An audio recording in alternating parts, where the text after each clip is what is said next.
ஸ்ரீமதே ராமானுஜாய நமஹா. ஸ்ரீபெரும்புதூர் ஸ்ரீ ராமானுஜருடைய திரு அவதார உற்சவம் சித்திர மாசம் நடக்கும். இந்த உற்சவத்துல 6ஆம் நாள் ஸ்ரீ ராமானுஜர் குதிரை வாகனத்துல எழுவர். அதுலயும் என்ன விசேஷம்னா, அவர் வெள்ளை வஸ்திரத்துல காட்சி அளிப்பர். அதாவது இதுக்கு வெள்ளை சாத்துப்படி அப்படின்னு சொல்வா. இன்னைக்கு மட்டும்தான் நம்ம ஸ்ரீ ராமானுஜரை வெள்ளை வஸ்திரத்துல சேவிக்க முடியும். மீதி நாளெல்லாம் நம்ம அவரை காவி வஸ்திரத்துல தான் சேவிப்போம். இது ஸ்ரீ ராமானுஜரோட வாழ்க்கையில நடந்த ஒரு சம்பவத்தை பேஸ் பண்ணி இந்த உற்சவம் நடக்கிறது. அதாவது இந்த 6ஆம் நாள் உற்சவம்.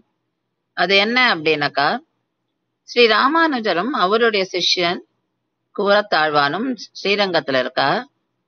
அப்போ அந்த ஊரை ஆண்டுண்ட ராஜா கிருமிகண்ட சோழன், அதாவது குலோத்துங்க சோழா 2, அவ தீவிர சிவன் பக்தர்.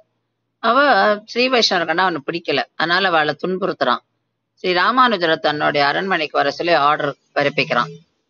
கூரத்தாழ்வானுக்கு இது தெரிஞ்சு போச்சு. அதனால ஸ்ரீ ராமானுஜரை இந்த ராஜாவை பார்க்க விடாம இருக்கிறதுக்காக அவர் என்ன பண்றாருன்னா, தன்னுடைய வெள்ளை வஸ்திரத்தை கொடுத்து அனுப்பிச்சு அவர் அதை உடுத்திண்டு ஸ்ரீரங்கத்தை விட்டு நகர்ந்துடணும், கிளம்பி போயிடணும் அப்படின்னு சொல்லிடுறோம். அதே மாதிரிதான் ஸ்ரீரங்கத்தை விட்டு அவரும் கிளம்பி போறார் வெள்ளை வஸ்திரத்துல. அப்படி போன போதுதான் அவர் திருநாராயணபுரமே போறார், மேற்கு நோக்கி பயணம்.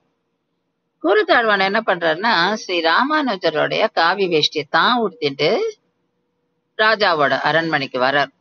அப்ப ராஜாவோட அவர் ஆர்கியூ பண்ணிட்டு பரம்பொருள் ஸ்ரீமன் நாராயணனே அப்படின்னு சொல்லி அவர் ஆர்கியூ பண்ணிட்டு அவர் ராஜா கிட்ட சொல்ற, உன்னை பார்த்து இந்த கண்கள் எனக்கு வேண்டவே வேண்டாம் அப்படின்னு சொல்லிட்டு அந்த 2 கண்களையுமே பிடுங்கி போட்டுறார். அப்பதான் அவர் பார்வையை இழக்கிறார்.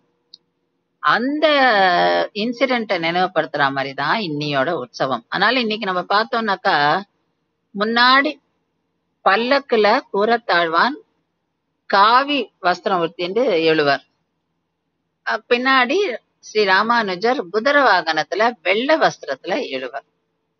ரொம்ப அழகான அப்படியே நமக்கு பார்க்கும்போது அப்படியே பூரிச்சு போயிடும். அதுவும் நமக்கு இதெல்லாம் தெரிஞ்சுன்னு நம்ம இதெல்லாம் சேவிச்சோம்னா அப்படி நமக்கு என்ன சொல்றதுன்னே தெரியாது. அதான் நம்ம கண்ணுல ஜலம் வரும் இதெல்லாம் பார்க்கும்போது. இன்னைக்கு நம்ம வர சேவிக்கிறச்சு ரொம்ப விசேஷம். இதெல்லாம் கண்டிப்பா நம்ம மிஸ் பண்ணாம பார்க்கணும்.